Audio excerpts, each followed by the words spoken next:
Bonjour à tous, merci de me retrouver pour cette nouvelle vidéo qui s'intitule « La négativité cachée ». Il y a plusieurs types de négativité qui existent. Nous reconnaissons facilement la négativité exprimée verbalement.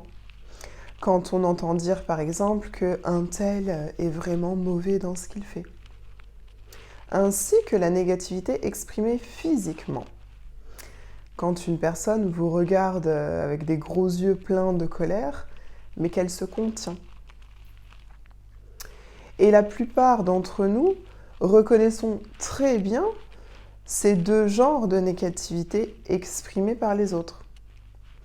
Un peu moins quand on le fait nous-mêmes, il faut se l'avouer.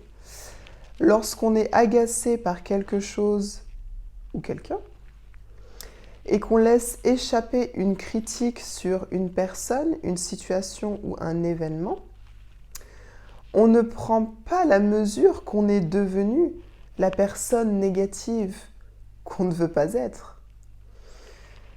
Même si c'est pendant juste quelques instants.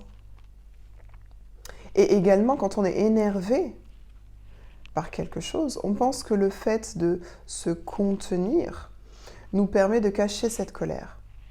Alors qu'on peut facilement le voir chez les autres. Pourquoi les autres n'arriveraient pas à le voir tout aussi facilement chez nous?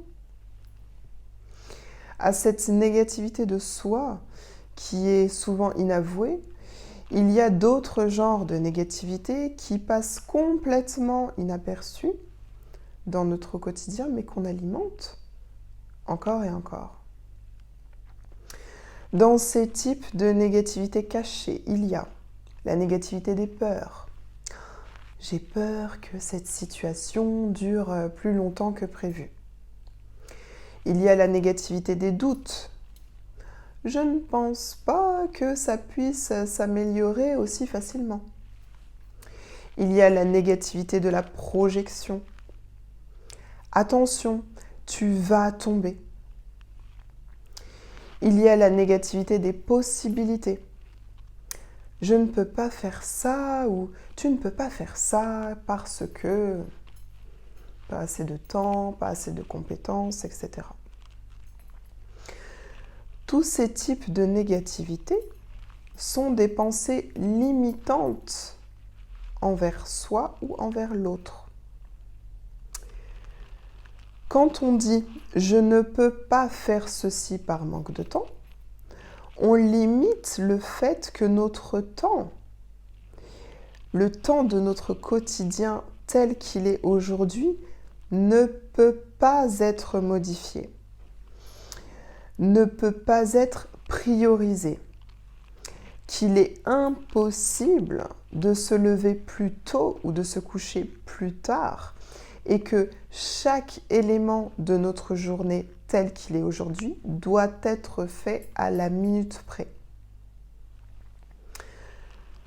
Et quand on dit « attention, tu vas tomber », on crée dans l'esprit de la personne en face, très souvent des enfants, qu'ils ne peuvent pas réussir, qu'ils ne peuvent pas se concentrer assez pour trouver l'équilibre, qu'ils ne peuvent pas essayer, que quoi qu'ils fassent, ils vont échouer, tomber, se blesser.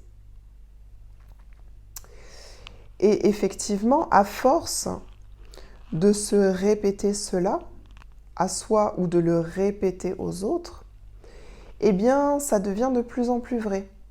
On croit de moins en moins en notre capacité de réorganiser notre temps.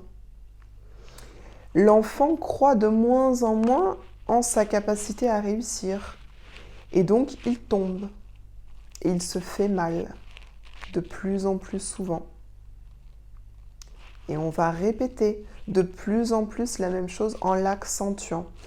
Tu vois, je te l'avais dit. Ce qui renforce d'autant plus la croyance de l'enfant qu'il n'y arrivera jamais. Je sais que mes mots sont un peu durs et je sais pour les parents qui vont se reconnaître dans ce type de comportement que vous voulez le meilleur pour vos enfants. Ce que je souhaite mettre en lumière, c'est simplement qu'on est conditionné sur énormément d'éléments de nos vies. Parce que nos parents et nos grands-parents pensaient que c'était ce qui était le mieux pour leurs enfants et leurs petits-enfants. Et parce qu'on l'a tellement entendu soi-même qu'on l'a pris pour une vérité. Chacun de nous, nous faisons du mieux possible pour nos enfants. Il n'y a aucun jugement dans mes mots. Dans cet exemple de la négativité de projection, on peut dire à l'enfant concentre-toi, regarde où tu mets les pieds, tu vas y arriver. Ou alors lui dire on ne monte pas sur la table car la table n'est pas faite pour ça. Selon ce qui est vraiment derrière notre négativité de projection. Donc, la capacité de l'enfant ou bien les règles à suivre. Il n'est jamais trop tard pour changer. Quand on prend conscience des choses, son emprise disparaît. Quand on prend conscience d'une négativité indue, d'un conditionnement, d'un automatisme, on se retrouve devant le choix de pouvoir s'en détacher ou de continuer à l'alimenter. Et il n'y a vraiment rien de mauvais dans aucun des deux choix. Chacun vit son expérience de vie à sa manière.